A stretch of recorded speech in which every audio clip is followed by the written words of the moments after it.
Cá estamos nós para mais um vídeo nesse canal e hoje nós vamos falar sobre a segunda maior economia do mundo, isso mesmo, a economia chinesa. E aí, será que a gente deve continuar investindo na economia chinesa, em empresas da China? Quais eram as perspectivas para esse país no início do ano e como estão as perspectivas agora? Então, se você quer saber um pouco mais sobre isso, fica comigo aqui até o final desse vídeo. E se você chegou agora por aqui e ainda não me conhece, eu me chamo Luana, sou especialista de investimentos e planejadora financeira certificada. Aqui nesse canal eu falo sobre economia, finanças e investimentos.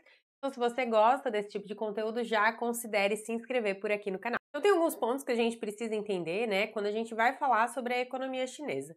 Um deles é a gente lembrar que a economia chinesa é a segunda maior economia do mundo, ela só fica atrás da economia dos Estados Unidos, a economia norte-americana. Além disso, a China ela é um importante parceiro comercial do Brasil, então é importante a gente entender o que está acontecendo nessa economia. Inclusive, vale lembrar que no início desse ano, em 2023, vários analistas estavam projetando aí um crescimento do PIB da China em média de 5%, sendo inclusive um crescimento bastante superior a outras economias mundiais e inclusive superior aos Estados Unidos.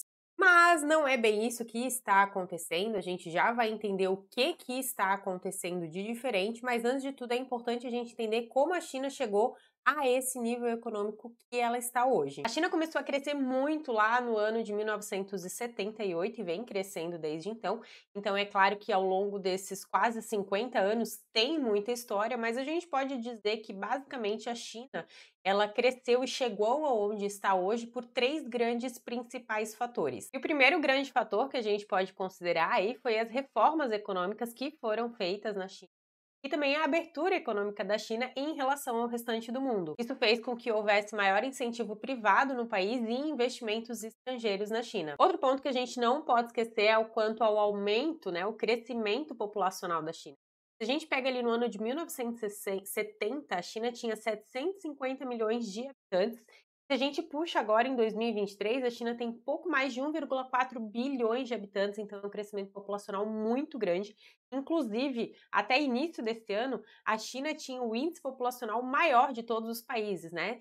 E agora, em abril de 2023, mais ou menos, quem ocupou esse primeiro lugar foi a Índia, mas até então esse lugar pertencia à China. É claro que com um índice populacional tão grande, a China aumentou muito aí os seus consumidores, consequentemente também a sua base de mão de obra. Isso inevitavelmente trouxe mais riquezas para o país, fazendo com que houvesse esse crescimento aí da economia também. Não menos importante, a gente também teve bastante investimento em infraestrutura no país, então com portos, aeroportos, estradas, e tudo isso também facilitou e incentivou o crescimento da economia chinesa. Para a gente ter uma ideia, a China ela vinha crescendo o seu PIB uma média de 9% ao ano nas últimas 3 décadas. Já imaginou nos últimos 30 anos a gente ter um crescimento médio de uma economia em 9% ao ano? A China conseguiu realizar esse crescimento. E aí que fica a grande dúvida, por que não se posicionar, investidos em uma economia como a economia chinesa ou empresas chinesas? E aqui eu quero trazer alguns pontos, não só tendo em vista a questão do desenvolvimento econômico da economia da China, como também a questão política e como é feita a parte governamental do país. Desde o final da época ali da pandemia, a China ela não conseguiu retomar o seu crescimento econômico como vinha sendo feito anteriormente, né?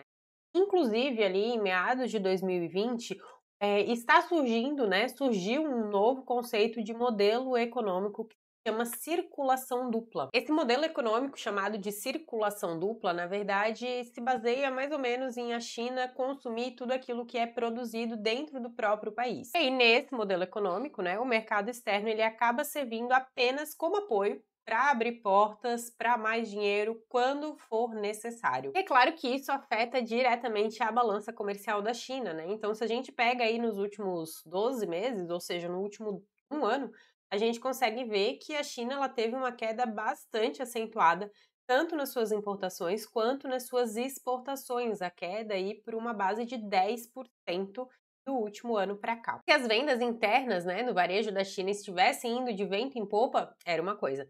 Mas não é isso que a gente está vendo, então vamos dar uma olhadinha aqui como estão as vendas de varejo na China. A gente dá uma olhada aqui nesse relatório do último ano das vendas de varejo na China, a gente consegue ver notavelmente, E ali, após pandemia, a gente teve uma queda no varejo, que é super normal. No início desse ano, a gente teve um grande aumento nas vendas de varejo na China, que inclusive serviu como uma base, né, para trazer para os analistas aí uma projeção de aumento da economia chinesa, mas logo na sequência a gente vê aí uma queda bastante acentuada nas vendas de varejo, inclusive em julho desse ano, a gente teve uma retração aqui, a gente ficou com 0,02 negativo nas vendas de varejo aí na China. Lembrando que observar os dados de varejo de uma economia é importante, porque esse setor ele tem a sua importância aí na geração de receitas de uma economia, também na movimentação e geração de empregos desse país, e até mesmo aí para atender as demandas de consumo da população desse país. Então, se a gente vê dados de varejo reduzindo, a gente pode esperar também que haja ou uma redução no crescimento econômico desse país, ou então uma desaceleração. Não menos importante, né? Da mesma forma que por um grande período a gente teve um crescimento populacional na China, agora a gente está vendo o inverso. Então a gente está vendo uma redução populacional no país. A população da China, ela cai pela primeira vez desde 1961. A população do país lá em 2022, né, ela caiu 850 mil em relação a 2000. E há anos que a taxa de natalidade da China, ela vem caindo. E é claro que agora a China, né, o governo chinês está fazendo uma série de políticas para tentar reverter esses números. Lembrando que na China, até 2015, existia aquela política do filho único, né, onde cada casal só poderia ter um único filho, então só poderia ter um nascimento por família. E aí entra aqui um pouquinho daquela história que eu comecei a falar lá no início do vídeo, sobre o quanto o governo, as decisões governamentais, elas podem interferir na vida dos habitantes da população chinesa. Além dessa questão da política do filho único, né, era muito forte a preferência pelas crianças nascidas meninos, né, e não meninas. Inclusive, tem vários artigos que trazem sobre a quantidade de abortos que foram feitos quando essa mulher descobria que estava grávida de uma menina. Então, hoje, inclusive, a gente vê as consequências disso, né? Onde a maior parte da população chinesa é masculina e não feminina, e hoje a gente também vê inúmeras dificuldades de homens encontrarem esposas para poder casar e constituir suas famílias. Da mesma forma que o crescimento populacional beneficiou a economia da China, né? A redução da população chinesa também pode trazer graves consequências para a economia chinesa, tanto que agora existem uma série de políticas de benefícios a casais que tenham mais filhos. Mas o que acontece é que criar um filho na China está ficando cada vez mais caro, então as escolas estão cada vez mais caras e os casais, por conta disso, optam por não terem mais crianças. Então, em várias pesquisas que foram feitas, né, com os habitantes chineses, eles falam que não têm interesses em ter mais filhos. E aí, mais uma vez, o governo interferindo, né? Porque por conta dessas escolas muito caras, agora o governo ele colocou uma lei, implantou uma lei no país que as educações, as empresas de ensino, elas não devem ter lucros. Então, olha só, mais uma vez o governo interferindo, e aqui a gente começa a pensar como investidores, né? Será que nós estamos favoráveis, nós estamos abertos a investir em economias ou em empresas que a qualquer momento a sua legislação pode mudar de acordo com o que o governo entende que é positivo ou não para a economia do país? E aí, se a gente fala tanto sobre dados de inflação e taxa de juros no Brasil e nos Estados Unidos, por que não falar também sobre esses dados na China? Olha, interessante quando a gente olha aqui para os dados de inflação da China, né? Ao mesmo tempo que a gente vê o mundo, grande parte do mundo, passando por inflação muito forte e aumentando as suas taxas de para conter a inflação, por outro lado, a gente vê aqui a China, uma inflação que sempre teve uma média de 2 a 3% de inflação, né? Eu peguei aqui 23 anos. E quando a gente olha recente aqui, ó, se a gente pega desde 2000 até hoje, a gente teve uma inflação que caiu muito. E se a gente vê aqui mais recente, a gente chegou a ter dados de deflação. O que significa? Uma inflação negativa. E no fim das contas, o que quer dizer uma inflação negativa?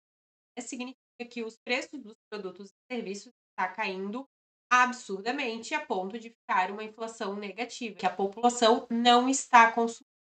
Lembrando que tudo isso que eu estou reflete diretamente ou indiretamente nas empresas chinesas. E se a gente vê o Brasil com uma inflação que cresceu e ele teve que fazer o quê? Aumentar a sua taxa de juros, A mesma coisa os Estados Unidos, uma inflação que cresceu muito. O que que a China está fazendo com uma inflação que está caindo? A gente vê que o governo chinês está reduzindo a taxa básica de juros da sua economia de forma constante, a fim de tentar incentivar, né, a sua economia, fazer com que a economia volte a girar. Então, a gente viu aí que nas últimas reuniões houve uma redução de 0,10%, de novo 0,10%, então a taxa de juros lá na China está em 3,40% ao ano. E obviamente que a gente não pode deixar de falar das construtoras chinesas. Então a gente tem alguns casos de construtoras chinesas indo muito mal, inclusive o caso que já é acompanhado pelos analistas e pelo mercado, que é o caso da Evergrande, que decretou falência, né? E, consequentemente, isso impacta diretamente na economia do país. Tudo isso que eu falei no decorrer desse vídeo, né, esse acúmulo de situações e fatores tem feito com que a moeda chinesa ela se desvalorize bastante aí frente ao dólar. Se a gente pega desde o início aqui, ó, de 2023, a gente vê uma desvalorização bastante forte. Se a gente pega, então, ali desde 2022, a desvalorização frente ao dólar tende a ser ainda maior, então são vários fatores que fazem com que exista essa desvalorização da moeda. Dito tudo isso, a gente pode chegar à conclusão que a China ela vem passando por desafios que são bastante sérios, né? Então a gente vê aí uma crise imobiliária que é sem precedentes antes na história da China. Nós vemos também o desemprego da parte jovem da população em alta, então um desemprego em alta para os jovens da China, a natalidade que não está crescendo da forma como eles gostariam, mesmo dando esses incentivos. Nós temos aí também a questão do consumo interno bastante fraco. Por conta desse novo modelo econômico, nós vemos também as exportações em queda. Tudo isso faz com que os indicadores econômicos da China não estejam favoráveis e também a expectativa é que a economia chinesa ela não cresça da forma que era esperada e, consequentemente, isso reflete aí para as empresas do país. Me conta aqui, esse vídeo fez sentido para você? Eu te trouxe informações novas e relevantes? Se sim, já escreve aqui nos comentários, deixa o seu curtir, assim o YouTube entende que esse conteúdo é bom e entrega para mais pessoas. E aproveita para me seguir também nas minhas outras redes sociais.